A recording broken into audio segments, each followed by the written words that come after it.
Hello, everyone. Hello, hello. Welcome, welcome, welcome to the WOW Podcast. I am your host, Jaquell, and we are focusing on always health, body, mind, and spirit. Specifically for this podcast, we are now gravitating towards a more sensitive topic. We work out physically all the time. We talk about spiritual, our well being in God. And then also now we're going to touch on a very more sensitive subject, which is mental health, specifically grieving and how that affects your mental health. So, walk this journey with me, walk on this process with me so that we're able to understand how we are able to function, understanding the different types of grieving, understanding where we are, understanding that it's okay to be feeling and validate your feelings. But most importantly, let's find resolutions. Let's find support that is needed. I am a strong person that will advocate, empower, but most importantly, educate you at all costs so that you're not all the ways out here in the slumps. You're not out here by yourself because you're not fighting this battle by yourself. All right? So let's just jump right into it. We're going to focus on grieving and this grieving journey that we're all facing. What is the most important things about grieving? Grieving is a universal experience. So at some point in our lives, we may not look the same, we may have different ages, different diverse backgrounds, but grieving does not say because you are African American, I'm only going to target you. Because you are of a Hispanic background, I'm only going to target you. Grieving says this is universal. Any and everyone can get it. It does not discriminate even with ages. That's why children are affected with this as well. So, as we begin to understand about grieving, there is another component that comes with that, which is your mental and your well being. You always hear people bring up situations like people don't grieve healthy. Uh, they tend to go into different tunnels, as we refer to that way. And then when it comes to that, now we're stuck in a hole of trying to have them gravitate to getting out of this long tunnel that they've been in. So how do we do that? There's a connection with grief and mental health. There's disorders, right? Some of us go through what's called depression. Some go through anxiety. Some go through what's called PTSD, right? Um, Many go through various stages, and it causes them to feel like they're isolated, that they're alone, and that there's nothing else that will benefit them because no one understands. This podcast is to allow you to open up and realize that you're not fighting this by yourself. I'll say that once again. I think sometimes as a culture, we need to understand that we're not limited to resources. There's so many resources out there. There is so much support that we can give. All right. So I just want to touch on a few things here so you can understand more about me, and as we take this grieving journey process together, there will be so many more things that will unfold. You might see me cry sometimes. I got some tissue here. You might, and as I bring on guests, you might even hear them share their stories. This space here is safe. You are safe, and I am safe. And that's the only way that we're going to be able to get through so many obstacles ahead. If you understand that even the surrounding areas, you have to feel safe. So, a few things that I would just want to touch on is what is grief, right? Grief is an emotional, cognitive, physical, and behavioral reactions to the loss of someone or something. So it doesn't just affect human, it's also when people lose their animals. We go through this emotional, cognitive, physical, behavioral experience. The problem that most people feel is that it's just limited to death. It's not just limited to death. It's also limited to relationships, loss of jobs, your health, your identity. So many factors can put you in this state of mind, this state of being. And there are so many different stages of grief that I just want to kind of touch bases on so you can kind of understand why we are focusing on your mental health, your well being, so that you can be better. The stages of grief, there's denial, there's anger, there's bargaining, there's depression, and then there's acceptance. Where do you find yourself? I'm going to pause right there. Sometimes you can be experiencing more than one at one time.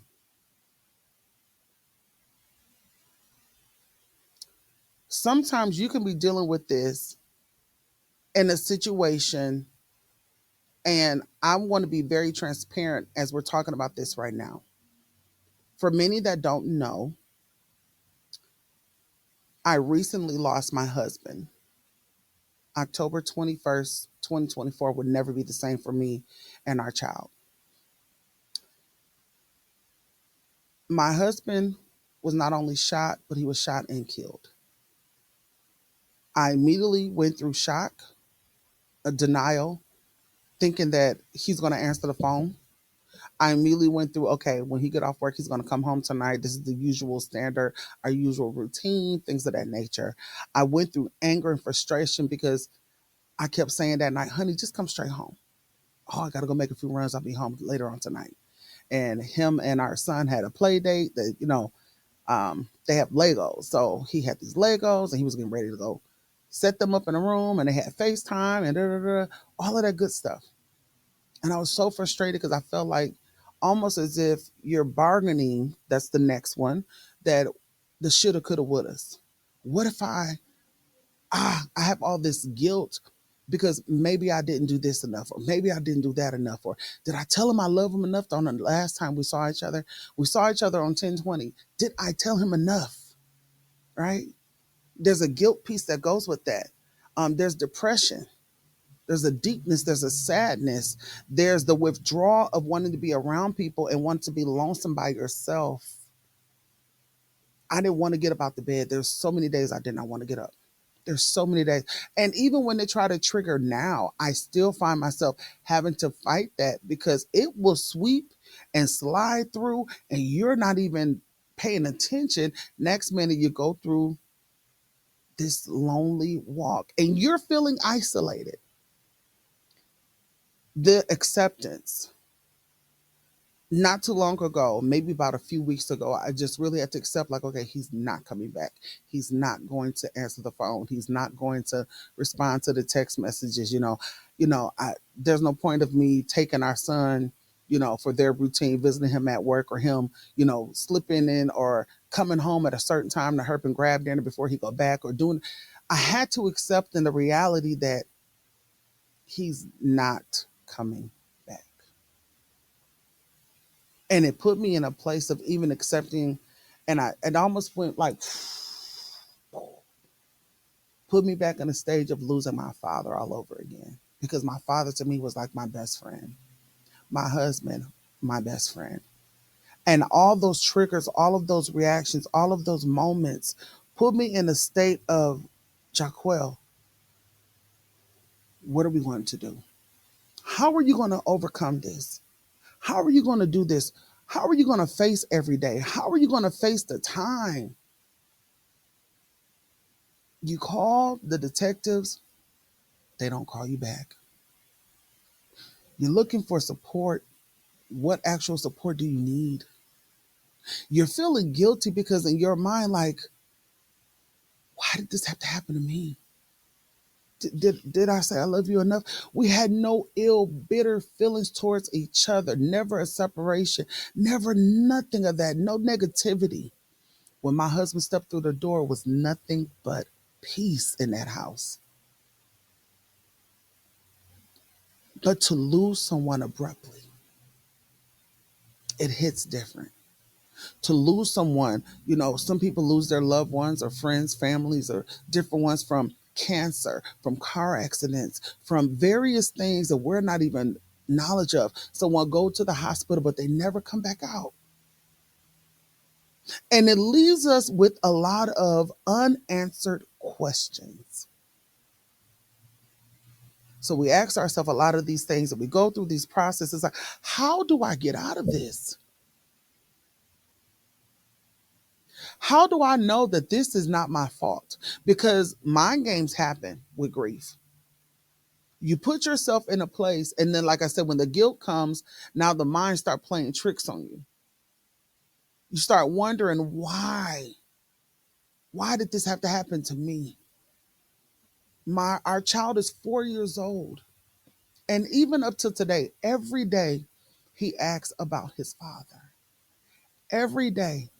Because they had a routine every day. Every day, every morning, my son still gets up and sings his song to his father. And he stands there in the mirror playing as if he's reciprocating the song that my husband used to sing to him. You Are My Sunshine is what he sung to our son. And my son had a made up song, I Love You, Daddy. Hey, it worked for them, right?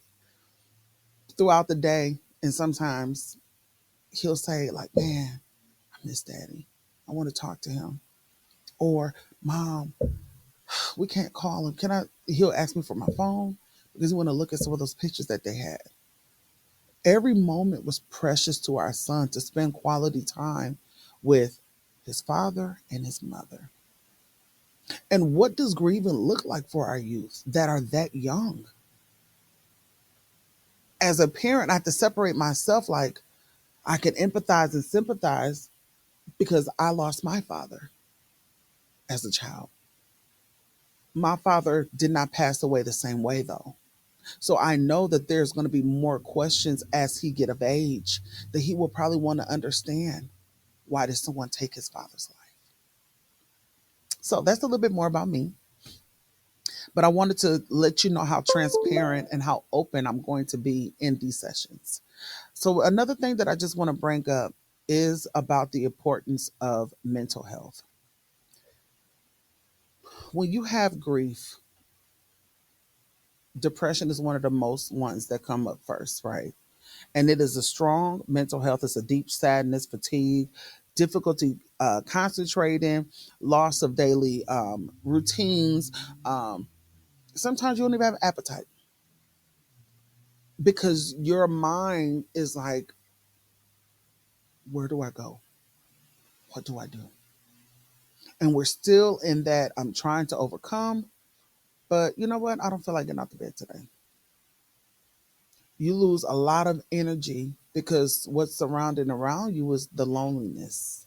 What's surrounding around you is the emptiness. What's surrounding around you is you feel like you're getting closed in. You feel like there's no other support. You're feeling like the person that you love the most walked out the door and there was never a return.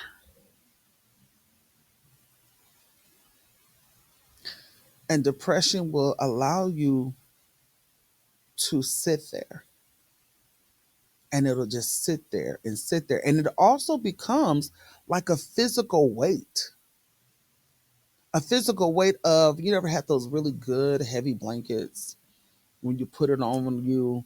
And I think they even have like some weighted blankets, like they're really called weighted blankets. And those weighted blankets come, and it helps you go to sleep. It snuggles you. But when depression comes, it sits there and it's heavy. And when it sits there, it's not only affecting you, but now those that are around you. It affects your job, so because of what you're dealing with, you're not able to function at work, not to the full capacity that you actually could before or prior to the incident. When you were at home, you was always chippery, you're always laughing, you're always smiling. All of those behaviorals and those mannerisms start shifting and changing. And to some people, depression can affect them to the point where they don't get out the bed, they don't take care of their hygiene, they don't do anything because they're in this desolate state. We want to help you. We want to help you get to a point to where you can recognize, and even if you can't recognize it at first, those that are your support system, those are people that you can possibly call, family, close friends, and we'll even post phone numbers of supportive groups, hotlines to help you, because depression is a slithering snake, I like to identify it as, that is trying to coil its way around you and suffocate you so that you cannot do what you need to do. You can't push forward because it's slowly surrounding itself around you.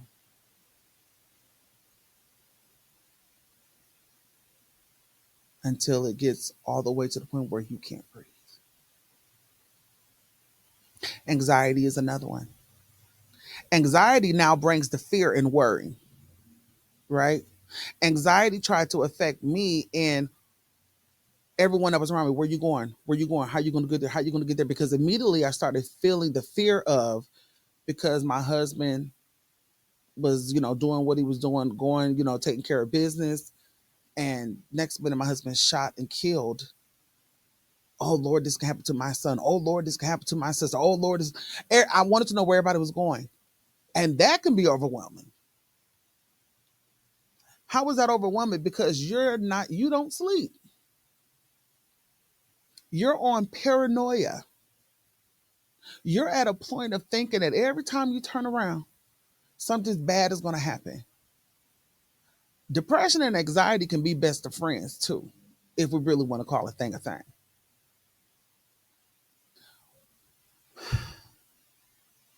If I really be, and I want to be very respectful when I say this, because I don't want people to interpret it the wrong way, but I have to say it this way.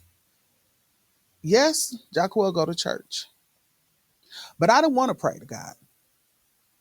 I didn't want to talk to God because I was in my feelings about all the things that were happening to me.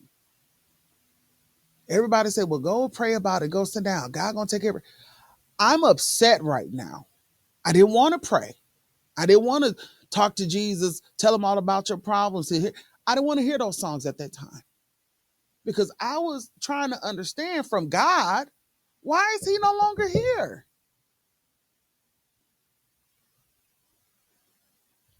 I only had 6 years with this man, God. Why did you take him from me? I was upset. And people say, you can't be angry, God. Since y'all want to pull on the word, he said, be angry, but sin not. So I had some questions. And I wanted to talk to God about these things on a real level. Not always been this. No, no, no. Lord, I need some clarity. I need some things because your girl is feeling this way. Your girl is upset. Your girl is mad. And when you lose someone, you start seeing people for who they really are. Your support system that was like this is shrinking to where now you are able to count the numbers on one hand, who really has your back, who really is supporting you and your lineage that you have created, who is really going to be there for you. It's uncomfortable.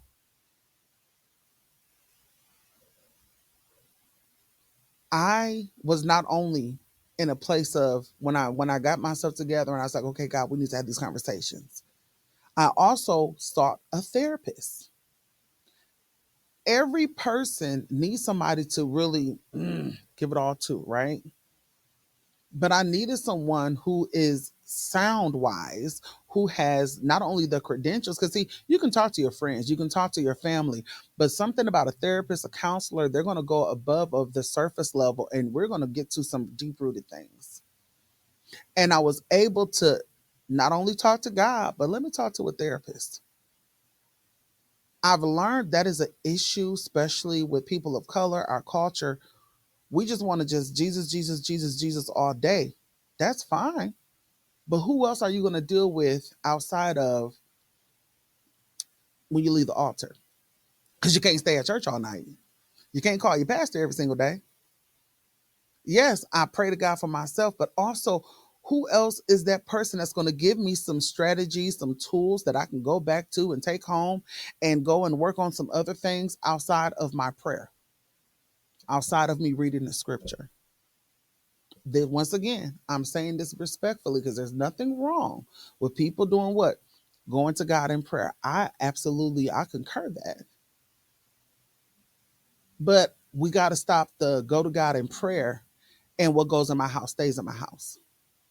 Go to God in prayer and you can't cry. You shouldn't be crying. You shouldn't be shedding a tear. You got to be strong. Man up. And our black men are dying. We can't keep telling people what we think they should do based on what society has taught us, our culture has showed us, because that mental health is affected. We need to verbalize what we're dealing, what we're facing, how we're doing it in that moment so that we can get the proper help. Everything may not need medication. Sometimes it just needs a conversation. So, in your state of grieving, in your state of understanding and acknowledging the various disorders that are affected by it, we are at a place to say, you know what? Today, in this moment right now, I'm sad. I was having some thoughts. I was thinking about, the person that I love, and tears just began to fall down my face. I validate those feelings. Talk more about that. Get that off of you. Do we not know because of grief and various different mental health that we're facing, it causes more health problems? It causes more. So many people have hypertension because I'm going to keep this all inside. So many of us suffer and we bring on more health elements, that brings on diabetes. That brings on, as I said before, hypertension, high blood pressure, as we call it. It also brings on other forms of mental health because we feel like I can't verbalize what I really need to do. Some of us, we will overeat or we will not eat at all. Those are disorders as well. When we're talking about grief in these episodes and the future to come, we want you to understand I am a strong advocate of normalize Jesus in therapy. Normalize that it's okay for a grown man to say, I'm not feeling good today. And for him to take off his coat and be in a safe environment of even those around him. And he should not be penalized for saying that he's not happy today. I'm a strong advocate for a woman to say, listen, I am dealing with so many emotions right now. Because if we think about it, a lot of times people are saying it, but we're just not listening. So, a few things that I just want to touch base on, actually, just focusing on some coping strategies, some things that we can do. And as we begin to really dive deep more and more, I want us to just have real conversations in our household, real conversations with each person. So we talk about how do you cope with death? How do we get over? You don't get over it. You have to process and we have to move forward, but you're never going to forget about the person that was in your life. You're never going to forget about that person that made a strong impact. When my father passed, I went through, like, I felt like an owl by myself. But when I saw how strong my mother was and how she was able to still persevere through with 4 children, my mother was a person that I saw that normalized Jesus and therapy. She put all of us in therapy. She allowed us to even have moments in the house where we weren't feeling the best, we weren't doing good, and we were able to vocalize those feelings to our mom. She didn't judge us, she didn't bash us. She wanted us to not have all of these problems because my mother worked in the healthcare field for years, so she understood and she saw how many people were affected by those things. And I appreciate my mom even to this day because that was one of the first things my mom said. It's going to be a journey, daughter, but you can do this. Because my mother was young. She was in her 30s and she had to raise 4 children by herself. And then what happened? The support system started to come. Did my mother have, we've heard my mother cry at nights by herself. She probably thought we wouldn't listen, but we heard her.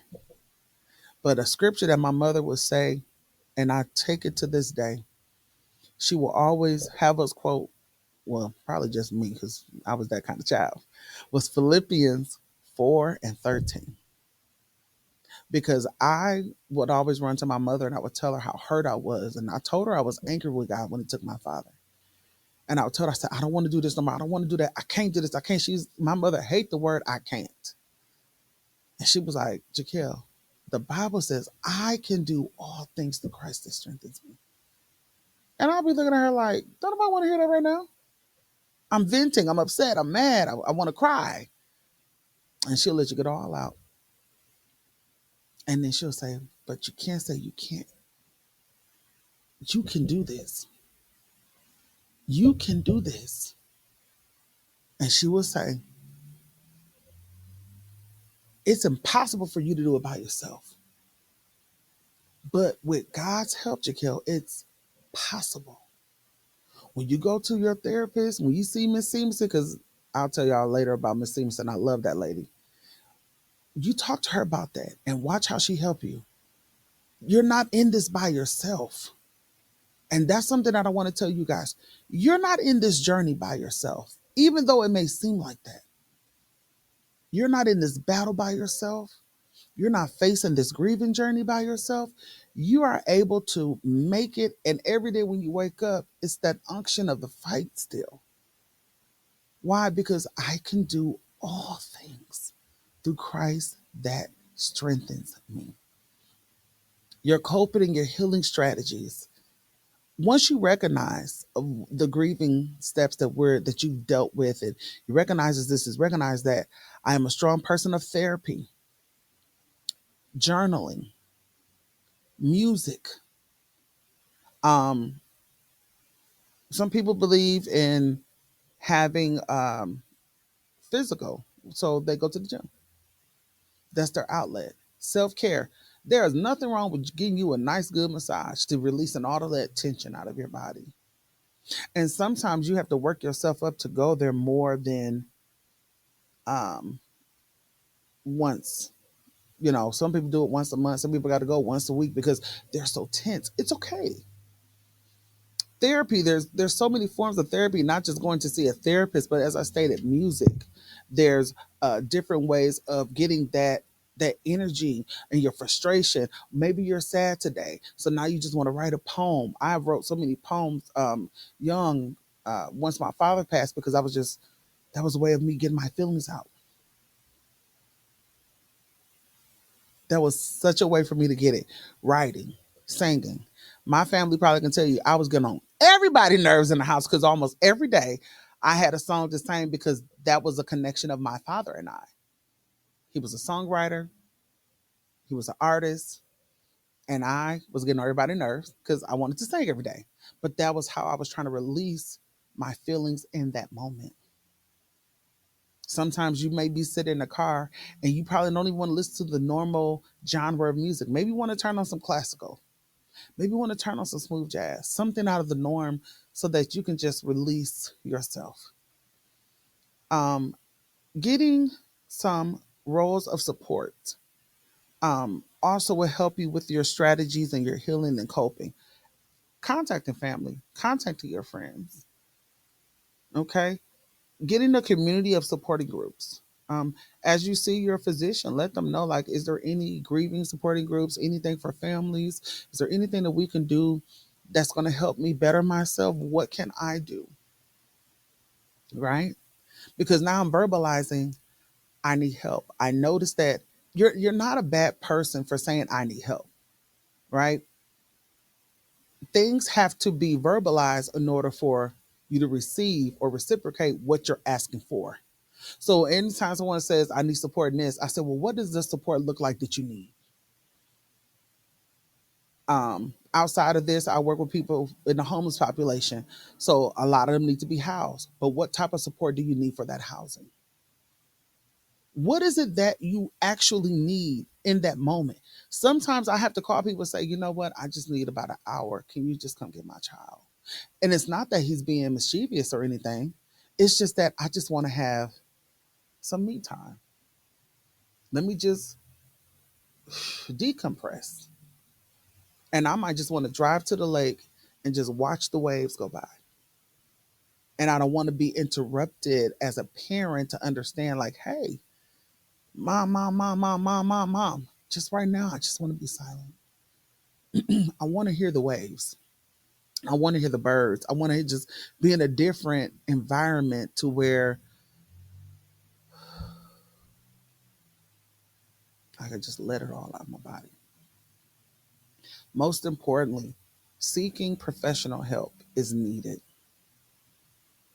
Seeking professional help. When I say normalize Jesus in therapy, I'm not condemning nobody for going to their pastors, for asking for help, for prayer, for any of that. That is nothing wrong. We have not because we ask not. But also seeking professional help for someone else that deals with this on a day-to-day basis. They are understanding, they're knowledgeable, they have degrees in this. We're constantly doing research to better the better community, to better our clients and our, and so forth, our patients. Seeking that professional help. And sometimes you may not have that right therapist, the first one that fits you. That's okay. I'm gonna go back to the drawing board. Maybe I need someone specific that deals with grieving for X, Y, and Z. Maybe I need something specific for my family. It may not work with the first therapist. It may not work with the first counselor. It may not work with the first psychotherapist. It may not work with the first psychiatrist. But I guarantee you, seeking support groups, seeking those helps in that area is going to give you so much relief. It's going to help you physically, mentally, emotionally, and spiritually.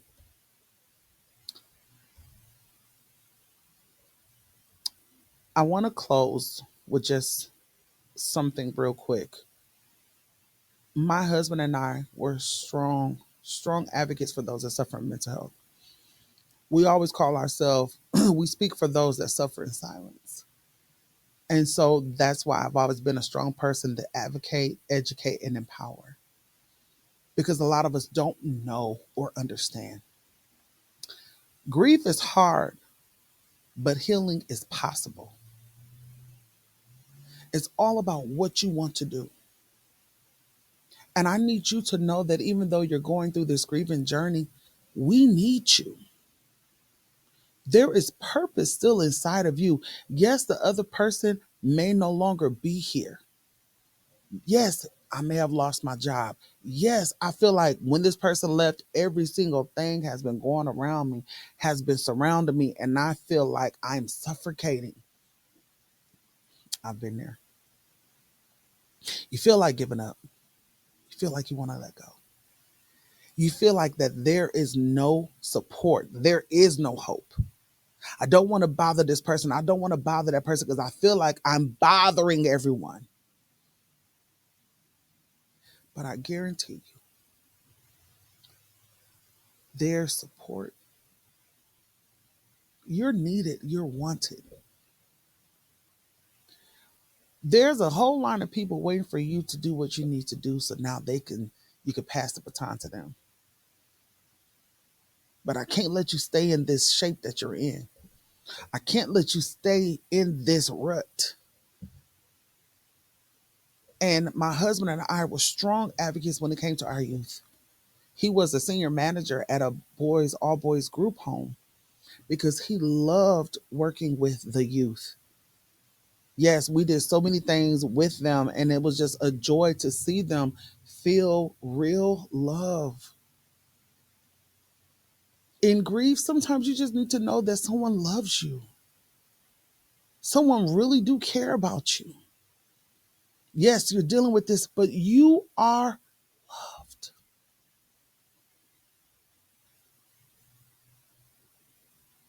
So I'm not going to cry, but I feel like my tears coming down. Every day is a journey. Every day you have to fight with yourself to get out of the bed. Every day you have to put your feet on the ground to let the enemy know that you're still here. Every day you have to go forward, even if it's just you making a step to get up and sitting up and looking at the floor. You did that, and you did it with courage. We're no longer going to hold guilt over ourselves of things that we cannot control. No longer will we sit here and be the baggage and the burden and feeling like it's a burden. No longer would you be drowning in sadness of sorrows when you have an opportunity to have joy. Most importantly, you will not kill yourself physically, mentally, emotionally anymore. You will not hold on to any of this weight. You are special, not only to me, but most importantly to God. And He loves you that much that He wants to remind you that you are special to Him. So today, we're going to hold our head up. We're going to let it all out. And we're going to take this one day at a time. So I look forward to seeing you on our next one. Join us next time as we're going to focus on different steps to help us process with this grieving. We're going to later have guests that's going to be transparent with their stories. We're going to bring on physicians. We're also going to bring on pastors. Why? We want to talk to pastors like, okay, so what happens after we tell the congregation to do X, Y, and Z? What are steps? What are we hoping? Are we transparent as leaderships to let them see what you went through? To the physicians, why do we always jump on jump to have our people have medication? Could there be some things of just a conversation? Or do you medically see that, oh, they got to have medication right away? And most importantly, what can we do to start with our next generation? Those that are suffering in silence and don't know how to formulate those words. So as we get ready to leave, remember, I can do all things. Thanks for joining us.